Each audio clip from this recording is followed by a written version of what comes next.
గారికి ఆమె ఇంటి నుంచి గెంటేసినప్పటి నుంచి శ్రీనివాస్ గారు బయట ఉన్నప్పుడు శ్రీనివాస్ గారికి నేను దప్పదప్పాలుగా ఈ ఈ హౌస్ ఇప్పుడు ఇక్కడ ఏదైతే ఉన్నానో ఈ ఇల్లు కట్టుకోవడానికి నేను ఒక 2 crores వరకు అమౌంట్ అతనికి అప్పుగా ఇవ్వడం జరిగింది.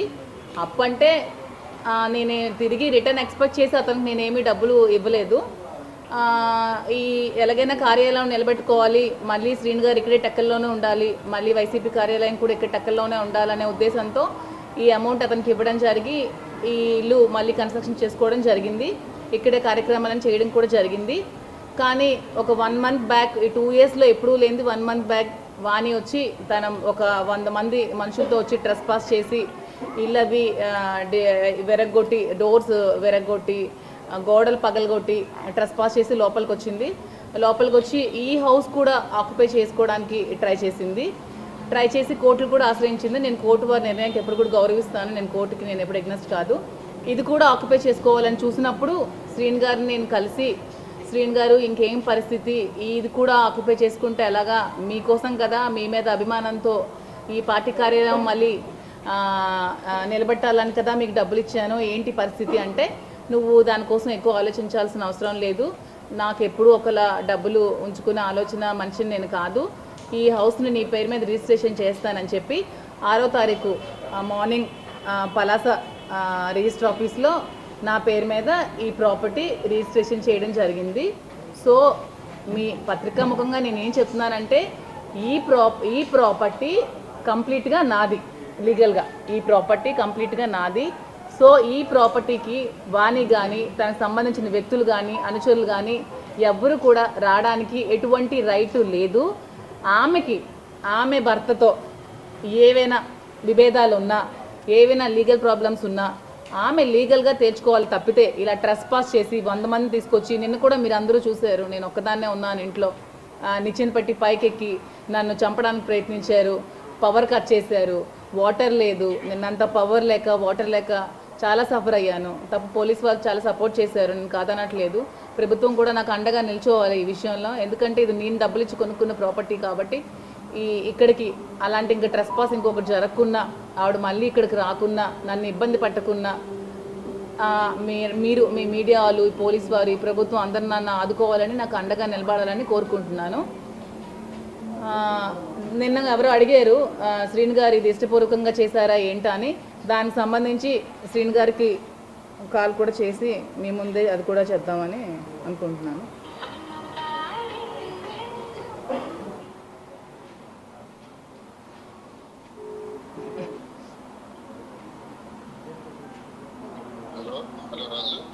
రాజా, ఇప్పుడు నేను మీడియా ముందు ఉన్నాను. ఈ రిజిస్ట్రేషన్, ఈ పేపర్స్ కోసం వాళ్ళకి ఏదో డౌట్ ఉందంటే అడుగుతున్నారు. ఈ రిజిస్ట్రేషన్ అనేది మీరు ఇష్టపూర్వకంగా చేశారా ఏంటనేది వాళ్ళు తెలుసుకోవాలనుకుంటున్నారు. అంటే నేను ఇప్పుడు ఒడిశాలో ఉన్నాను, భువనేశ్వర్ దగ్గర. ఒక ఇంపార్టెంట్ వ్యక్తి ఉన్నాను. అర్జెంటా? మీడియా వచ్చారా ఇప్పుడు? అవును రాజా, మీడియా వచ్చారు. అర్జెంటా? అర్జెంట్.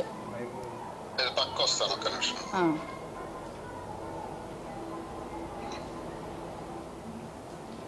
ఏంటి రాజు చెప్పు. ఇప్పుడు మీరు రిజిస్ట్రేషన్, ఈ ఇల్లు రిజిస్ట్రేషన్ చేశారు కదా, అది ఏ విధంగా చేశారు? మీరు ఏం ఆలోచించుకొని నా పేరు మీద రిజిస్ట్రేషన్ చేశారు? మీ ఇష్టపూర్వకంగా చేశారా, అది మీ స్వార్జితం ఏంటనేది ఒక 2 విషయాలు మీరు చెప్పేస్తే మీడియా వాళ్ళు కూడా డౌట్స్ క్లియర్ అయిపోతాయి, ఇంకెవరికైనా ఏమైనా డౌట్స్ ఉంటాయి. ఎవరు పర్టికులర్ గా ఒక మీడియాని అడుగుతున్నారా, అందరూ అడుగుతున్నారా? అందరూ కలిపి, సరే, పబ్లిక్ కూడా జనాలు కూడా. సరే, నా సమాధానం ఏంటంటే, ఇప్పుడు గతంలో మా ఇంటి గొడవలు మాకున్నాయి. మాకు ఒక 30 సంవత్సరాల నుంచి జరుగుతున్నటువంటి నా కుటుంబ వ్యవహారంలో గత 2 ఏళ్ల నుంచి నేను బయట ఉన్నాను. ఎందుకంటే వాణి ఇంటికి తాళం వేసేయటం వల్ల గత్యంతరం లేక 1 ఏడాది కాలం పాటు పలాసలో ఉన్నాను. తర్వాత ఇంటి నిర్మాణాన్ని నేను చేసుకున్నాను. అంటే మాధురి, ఇప్పుడు అంటే నేను రాజు అని పిలుస్తాను, ఆమె ద్వారా వచ్చినటువంటి ఈ ఫోన్ కాల్ ద్వారా ఒకవేళ అత్యవసర పరిస్థితుల్లో నేను ఏదైనా ఇప్పుడు చెప్పాల్సి ఉంటే నేను వచ్చి కరెక్ట్గా నేను మరొక 2-3 రోజుల్లో వచ్చి ప్రెస్ మీట్ పెడతాను టెక్కల్లోను, కానీ ఇంకెక్కడైనా పెట్టి ప్రజలందరికీ వివరాలు తెలియచేయాలి. అర్జెంట్ పని మీద, బిజినెస్ పని మీద నేను భువనేశ్వర్ రావాల్సి వచ్చింది కాబట్టి నేను వచ్చి చెప్పుండేవాడిని. కానీ ఈలోగా మీరు అడుగుతున్నారు కాబట్టి ఈ ఫోన్ కాల్ ద్వారా నేను ప్రజలందరికీ కూడా తెలియజేసేది ఏంటంటే, ఈ నివాసం ఏదైతే ఆగస్టు 8వ తారీఖు 23వ సంవత్సరం ఈ స్థలం నా పేరున కొనటం జరిగింది. ఇది నా స్వార్జితం.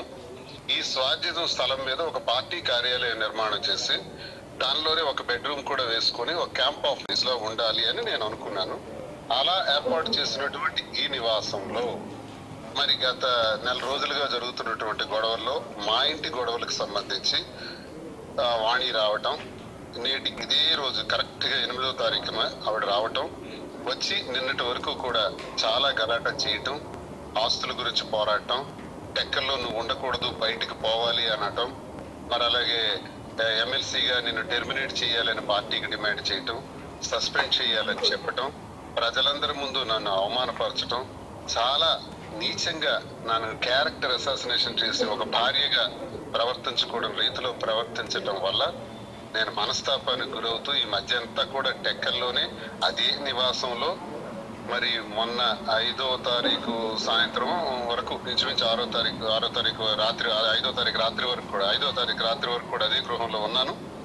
ఉండిన తర్వాత మరి ప్రజలందరికీ నేను తెలియజేసేది ఏంటంటే మాధురి గారికి నేను ఇంచుమించు 2 కోట్ల రూపాయలు డబ్బులు ఇవ్వాల్సినటువంటి అవసరం ఉంది. నేను తీసుకున్నాను తప్పతప్పాలుగా గడిచిన ఎన్నికల్లో కానీ ఇంటి నిర్మాణంలో కానీ. తదుపరి ఇటీవల కాలంలో కూడా నాకు వ్యాపారాలన్నీ బంద్ అయిపోవటం వల్ల, ఆర్థిక ఇబ్బందులు ఉండటం వల్ల మరో 50 లక్షల రూపాయల వరకు కూడా తను నాకు చేయూతని సహకరించడం జరిగింది. ఈ పరిస్థితుల్లో మరి న్యాయస్థానాలను ఆశ్రయించడం కూడా జరిగింది. వాణి ఆశ్రయించింది, నేను కూడా ఆశ్రయించాను. ఒకవైపు మా డివర్స్ పిటిషన్స్ పడ్డాయి, మా కుటుంబంలో జరగాల్సిన గొడవలు జరుగుతున్నాయి. ఈ జరుగుతున్న దానిలో భాగంగా ఈ 2.5 కోట్ల సమస్య ఇప్పుడు నా ముందుకు రావటం జరిగింది. మరి ఈ 2.5 కోట్లు ఒకవేళ వాణికి నివాసం వెళ్ళిపోతే మరి 2.5 కోట్లు నేను ఎలా తీర్చగలను? నాకు ఇప్పుడు చెట్టు కింద ఉండాల్సిన పరిస్థితి ఉంది. ఆల్రెడీ వాణి ఈ రకంగా కూడా నన్ను బయట పెట్టేసే పరిస్థితి చేసిన పరిస్థితిలో నా గత్యంతరం లేక, వేరే పరిస్థితి లేక 2.5 కోట్లు అప్పు తీర్చుకునే పరిస్థితి నాకు ఇప్పుడు లేదు. అలాగే పార్వతీశం గారికి, చింతాడు పార్వతీశం గారికి అన్నయ్య నేను పిలుస్తాను.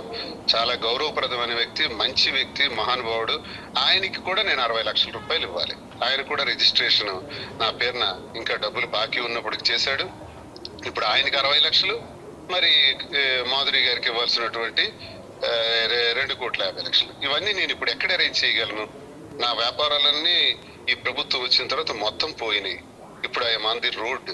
ఇలాంటి పరిస్థితుల్లో గత్యంతరం లేక మా కుటుంబం వల్ల ఇప్పటికే నష్టపోయినటువంటి, జీవితాన్ని సర్వనాశనం చేసుకున్నటువంటి కన్నవారి నుంచి, అత్తవారి నుంచి ఆత్మహత్యకి పాల్పడినటువంటి మరి మాధురికి నేను అన్యాయం చేసిన వాడిని అవుతాను. కాబట్టి నేనేమైనా పర్వాలేదని ఈ ఆస్తిని నేను రిజిస్ట్రేషన్ చేయటం నా మనస్స వాచ కర్మేణ, నా మనస్ఫూర్తిగా నేను ఆమెకు ట్రాన్స్ఫర్ చేయటం జరిగింది. కాబట్టి దీనిలో ఎటువంటి ఆలోచనలు కానీ, ఎటువంటి అభిప్రాయాలు కానీ, భేదాభిప్రాయాలు కానీ ఎవరు కానీ పెట్టుకోవాల్సిన అవసరం లేదు. నేను క్లారిటీగా చెప్తున్నాను. నేనే అప్పు తీర్చుకోలేక ఈ ఆస్తిని ట్రాన్స్ఫర్ చేశాను. ఇది జరిగింది. అది వాళ్ళకి మీరు చెప్పండి. తర్వాత నేను వచ్చి ప్రెస్ మీట్ పెట్టి మాట్లాడతాను. రాజు. ఓకే రాజు, ఉంటాను. Thank you.